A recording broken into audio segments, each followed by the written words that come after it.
오늘은 종려주일, 사순절의 마지막을 향해 가는 종려주일이고 고난주간의 시작입니다. 이 고난주간은 예수님께서 예루살렘 성에 입성하시는 것으로 시작이 됩니다. 그러니까 예수님께서 예루살렘 성으로 입성하시면서 그 입성이 사람들의 환호를 받고 환영을 받는 그 함성으로 시작이 되지만 사실 그 함성과 환호 뒤에는 고난과 매맞으심, 조롱당하심, 그리고 십자가의 죽으심이 기다리고 있습니다. 사람들은 예루살렘으로 그렇게 들어오시는 입성하시는 예수님을 향해서 종려나무 가지를 흔들면서 외쳤습니다. 호산나, 호산나. 이제 구원하소서, 이제 구원하소서라고 그들은 외쳤습니다. 그 종려나무 가지를 흔들며 호산나를 외쳤는데 우리가 이날을 그래서 종려주일이다 이렇게 부릅니다. 예수님께서 입성하실 때, 예루살렘으로 들어오실 때에 그 거리에 쏟아져 나온 수많은 사람, 환호했던 그 사람들은 왜 그렇게 환호를 했을까요? 무엇 때문에 그렇게 예수님을 향해서 호산나 호산나를 외치고 종려나무 가지를 그렇게 흔들어대며 예수님을 맞이했을까요? 기대하는 게 있었겠지요. 바라는 게 아마도 각각의 소망들이 아니면 공통의 예수님으로부터 기대하는 그 소망들이 있었기에, 그리고 그 소망을 이루어 주실 분이 지금 저기 들어오고 계신 예수님이라고 하는 것에 기대감을 표시하고 환호했던 것은 아닐까라는 생각을 합니다. 그러나 여러분, 그렇게 환호했던 그 환호성 뒤에, 그 뒤에는 씁쓸함이 많이 담겨 있습니다. 사람들은 예수님이 자신들이 기대하는 걸 이루어 줄 거라고 기대했습니다. 오랜 염원, 이스라엘 백성들의 오랜 염원이 무엇입니까? 그들이 로마의 박해로부터 벗어나는 것, 진짜 독립을 이루고 자유를 누리고 그래서 정치적으로 사회적으로 평안함을 누리는, 누구로부터도 지배받지 않는, 그리고 경제적으로 또 회복하는 그 은혜를 누리고 싶었습니다. 그것을 가져다 줄 만한 왕이 필요했습니다. 그래서 그 예수님이 공생의 3년 동안 하신 것들을 보면 과연 그분이라면, 그 정도 능력이 있는 분이고 그 정도 이적을 베푸시는 분이라면 과연 우리가 기대하고 있는 그 왕, 우리 위에 우리를 통치하실 왕, 저 로마의 압제를 몰아내고 우리에게 진정한 평화의 세상을 가져다 줄 그 왕을 기대하고 있었던 것입니다. 그러니 예루살렘으로 들어오는 그 왕, 예수님은 어쩌면 예루살렘 사람들은 흰 백마나 큰 말이나 이런 걸 타고 멋지게 짠 하고 들어오기를 기대했을 것입니다. 그런데 예수님은 초라한 나귀, 그것도 나귀 새끼를 타고 오십니다. 볼품도 없지만 아주 연약한 나귀를 타고 들어옵니다. 근데 여러분, 예수님이 예루살렘 거리를 이렇게 들어가고 양쪽에서 많은 사람들이 환호하고 있는 장면을 한번 떠올려 보시면서 사람들은 외치고 있어요. 호산나 호산나 외치고 있어요. 우리를 구원하소서 구원하소서 외치고 있어요. 예수님은 어떻게 했을까요? 예수님이 기분이 좋아서 막 손을 흔들면서 막 이랬을 것 같을까요? 근데 저는 그런 생각을 해요. 예수님은 아무 말씀 안 하시고 나귀 새끼를 타고 그냥 묵묵히 들어가고 계시는, 그리고 그 뒤를 제자들이 따르고 있는 그 장면을 생각합니다. 사람들이 기대하는 모습과 예수님의 모습은 너무나 달라요. 정말 멋진, 위엄있고 근엄하고 힘있고 능력 있어 보이는 그 왕과 같은 예수님이 들어오시는 게 아니라 초라한 나귀 새끼 한 마리 타고 따거덕따거덕 이런 소리 내면서 말도 별로 없으시고 조용히 그렇게 들어오고 계신 예수님을 보니 사람들은 여기저기서 수군거리지 않았을까요? 이게 뭐야?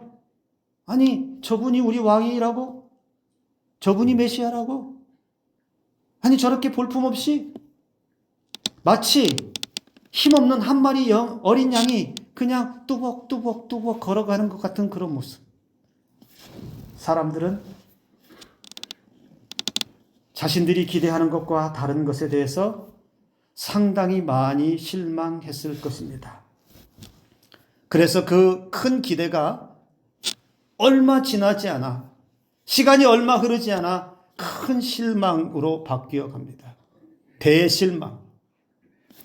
기대했던 그 기대감 완전 폭망했어요. 당시 사람들의 기대와 그들의 마음이 향하고 있는 것은 어디였습니까? 예루살렘 거리에 있었던 사람들의 마음은 어디를 향했어요?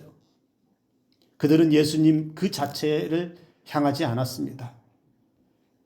저분이 하나님의 아들 메시아로 오셨구나. 우리의 구원자로 오셨구나.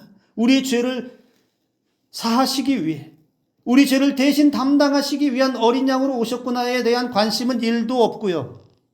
그런 것에 대한 관심은 없고, 그 예수님은 자신들의 삶을 좋게 해줄, 자신들의 그 형편을 좀 낫게 해줄, 자신들의 민족을 회복시켜줄 그런 왕 정도로만 기대하고 있는데, 예수님 들어오시는 모습을 보니 폭망했다. 완전 망했다. 그래서 실망합니다. 사람들이 여기저기서 수군댑니다. 그런데 오늘 여러분, 그 예수님에 대해서 오늘 본문의 사도 바울은 그 예수님을 이렇게 소개를 합니다. 7절과 8절의 말씀에 자기를 비워 종의 형체를 가지사 사람들과 같이 되셨고 자기를 낮추시고 죽기까지 복종하셨으니 곧 십자가에 죽으심이라. 예수님이 이 땅에 오셔서, 그리고 지금 예루살렘으로 들어가는 그 입성하는 그 길에 보여주셨던 예수님의 모습은 어떤 모습이냐? 그리고 예수님이 이 땅에서 우리에게 행하셨던 모든 삶을 압축적으로 보여주는 그 말씀이 뭐냐? 예수님이 어떤 분이시냐? 하나님의 아들로 오셨지만 그 아들의 신분의 자리를 포기하시고 내려놓으시고 던져놓으시고 오히려 이 땅에 낮은 곳으로 오셔서 종의 형체를 가져서 사람들과 같이 우리와 같은 모습이 되셨고 같은 형질이 되셔서 오히려 우리의 자리에 오셔서 자신을 낮추시고 자신은 죽기까지 복종하시면서 십자가의 죽으심을 향해서 그렇게 뚜벅뚜벅 걸어가셨던 분이다. 이렇게 소개하고 있다는 겁니다. 사람들이 기대하는 것이 여기 어디 하나라도 있습니까? 예루살렘 사람들이 기대하고 있는 게 여기 어디 하나라도 들어있어요? 하나도 들어있지 않아요. 그러니까 지금 여러분 보면 예루살렘 사람들, 거리에서 환호했던 사람들의 기대와 예수님이 이 땅에 오셔서 목적을 가지고 걸어가시는 그 예수님의 방향과는 완전히 어긋나 있다는 거예요. 완전히 다르다는 겁니다. 예수님은 모든 사람, 모든 영혼들을 구원을 향하여서 구원하시기 위해서 걸어가신 그 길에도 철저하게 자신을 낮추셨습니다. 높은 보좌와 영광도 버리셨습니다. 충분히 영광을 받으셔야 하는 분인데, 영광스러우신 분인데 그것을 버리셨다는 거예요. 종처럼 낮아지시고 심지어 자기 목숨까지도 내어주시면서까지 순종의 모습을 끝까지 보여주셨습니다. 힘도 없고 권위도 없고 부유함이나 끌릴 만한 매력도 없고 기대할 능력도 보이지 않았습니다. 사람들은 그래서 실망했어요. 우리가 기다렸던 메시아는 이런 게 아닌데, 내가 원했던 메시아는 이런 모습이 아닌데, 내가 기대했던 그 메시아는 저 로마의 그 황제보다 위엄 있고 권력에 힘이 있고 능력도 있어서 저 로마의 세력을 단번에 몰아내서 진정한 해방을 가져올 만한 그런 분으로 내가 기대했고, 그분이 우리를 통치하시면 우리의 삶도 좀 나아지지 않을까, 그런 기대감이 있었는데 전혀 보이지 않는다는 거예요. 여러분, 오늘 우리의 삶을 돌아보면, 우리 자신을 돌아보면 우리도 예수님 당시의 그 군중들과 같은 모습이 있지는 않은가요? 보이는 영광, 세상의 힘과 권세, 부귀영화, 성공, 출세, 이런 것들에 이끌려 마음이 미혹될 때가, 흔들릴 때가 얼마나 많이 있습니까? 그래서 우리는 예수를 믿으면서도 높은 곳을 향해서 가고, 힘이 있는 곳으로 향해서 가고, 풍성하고 넘치는 곳을 좋아하고, 주목받고 인기 얻는 그런 삶을 향해서 달려가고 싶지 않은가요?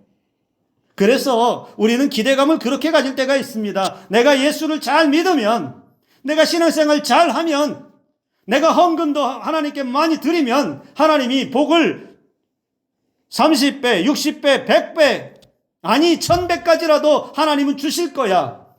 내가 이 정도로 헌신했으니 하나님께서 내가 헌신한 것에 대해서 10배, 100배는 주시지 않겠는가?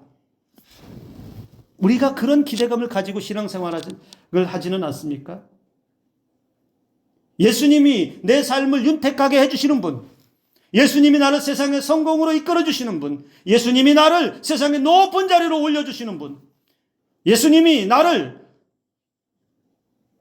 세상의 부귀영화와 세상 사람들이 인정해주는 그런 자리로 복되게 하실 거라는 그 기대감을 가지고 살아가는데, 우리 신앙생활을 20년, 30년에도 늘 제자리인 것 같고, 내가 지금까지 신앙생활하면서 부족한 것이 없이 열심히 한다고 했는데 생각해보면 잘 되는 것도 없고 안 되는 것도 없고, 기도해도 응답을 하셨는지 안 했는지도 잘 모르겠고, 그래서 어떨 때는 이런 생각이 들 때가 있어서 자괴감이 들 때도 있습니다. 예수 믿어도 되는 것이 없네. 예수 믿어도 크게 달라지는 것이 없네. 내 기대감은 예수님에 대한, 예수님으로부터 얻고자 하는 내 기대감은 요만큼 있는데, 내 눈에 보여지는 그 기대감에서 내 눈에 보여지고 내가 만족할 만한 것은 요만큼 있어서, 예수님은 과연 나와 함께 계시는가? 하나님은 과연 내 기도를 들으시는가? 그래서 늘 그런 생각을 하면 적지 않게 실망할 때가 있지 않은지요. 만약 그렇다면 여러분, 오늘 우리는 나의 기대감을 내려놓고 스스로 낮아지시고 겸손하게, 그리고 죽기까지 순종하셨던 그 예수 그리스도만 바라볼 수 있는 저와 여러분들의 믿음이 되기를 주님의 이름으로 축복합니다. 환호했던 사람들, 그들의 기대가 실망으로 바뀔 때 어떤 일이 일어났을까요? 크게 기대했던, 완전히 기대했던 그들이 실망으로 바뀔 때 어떤 일이 일어나냐면, 마태복음 27장 11절에 가서 보면 예수님은 빌라도 앞에서 있습니다. 그런데 예수님은 침묵하고 계시고, 그때 예수님 침묵할 때 아우성을 쳤던 사람들이 누구냐? 큰 소리로 외쳤던 사람들이 누구냐? 그 빌라도 법정 앞에 모여있던 군중들이에요. 그 군중들은 예수님께서 예루살렘 입성할 때 그렇게 환호했던 사람들이 거의 대부분이에요. 근데 그들이 외쳤던 소리가 이것입니다.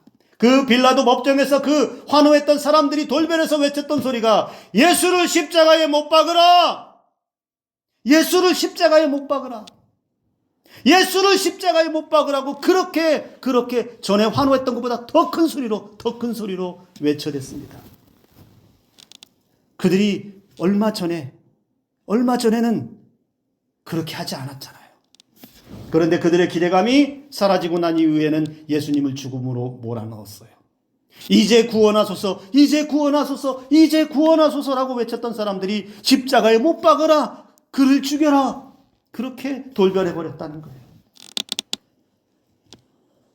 예수님의 방향과 여기 성에서 십자가에 못 박으라고 외치는 군중들의 마음의 방향이 완전히 다르잖아요.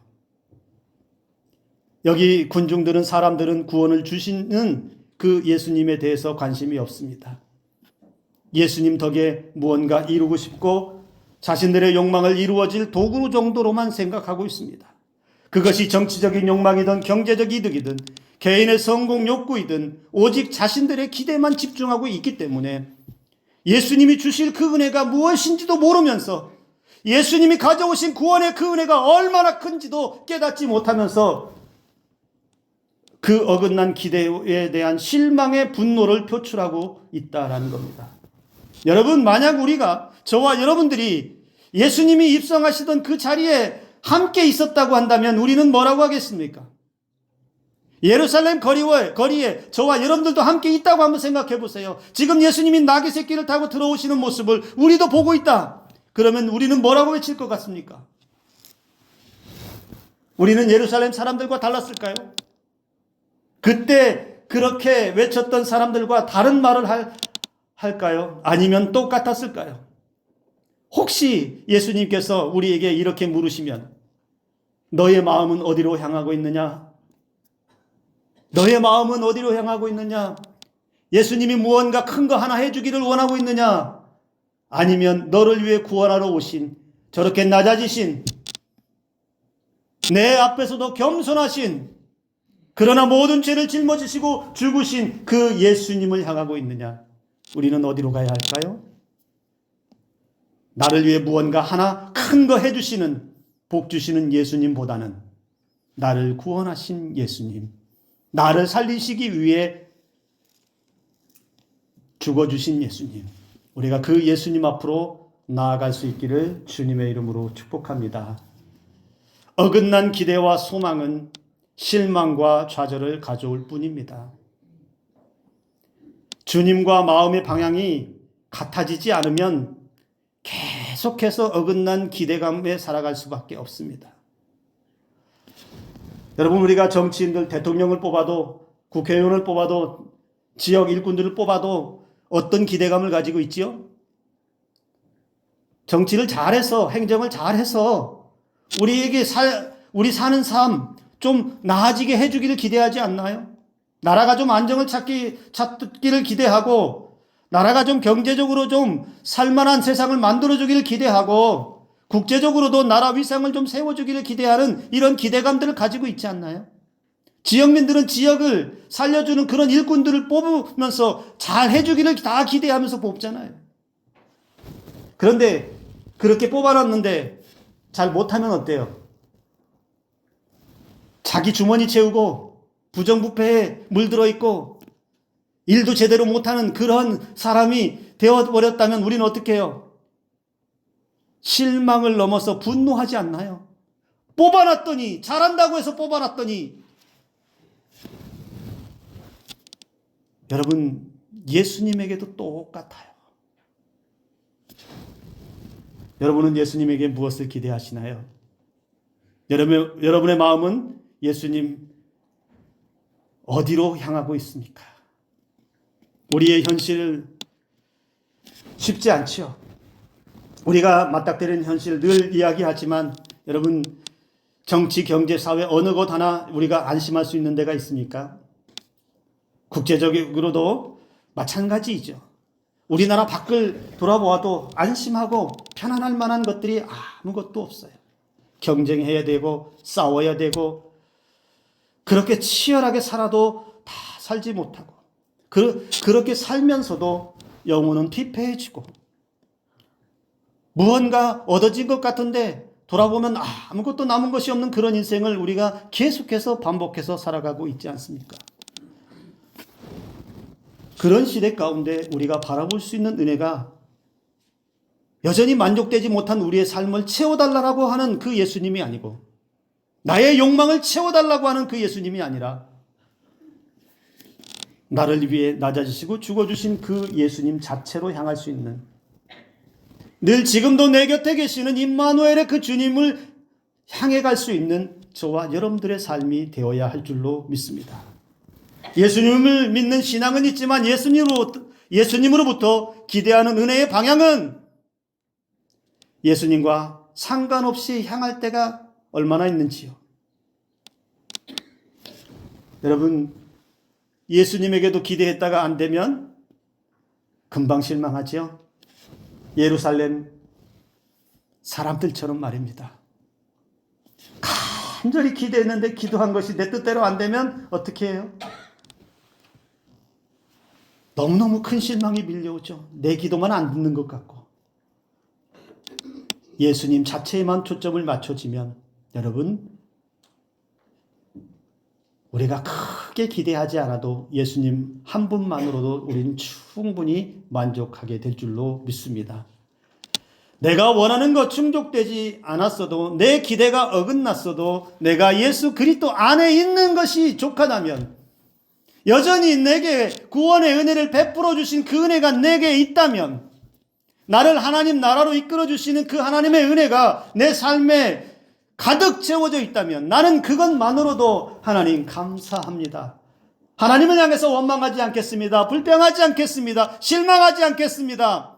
이랬다가 저랬다가 왔다 갔다 그냥 냄비처럼 막 끓었다가 금세 또 식었다가 감정의 기복이 예수님 앞에서도 롤러코스터를 타지 않는 늘 꾸준함을 가지고 주님과 함께 살아가는 은혜를 꿈꾸시는 저와 여러분들의 삶이 되기를 주님의 이름으로 축복합니다. 우리 주님은 사도 바울이 또 말합니다. 이렇게 권면을 하고 있습니다. 너희 안에 이 마음을 품으라. 너희 안에 이 마음을 품으라. 그 품어야 할 마음을 그리스도 예수의 마음이다 라고 사도 바울이 오늘 본문에서 가르쳐 줍니다. 마음을 품으라. 마음을 품으라.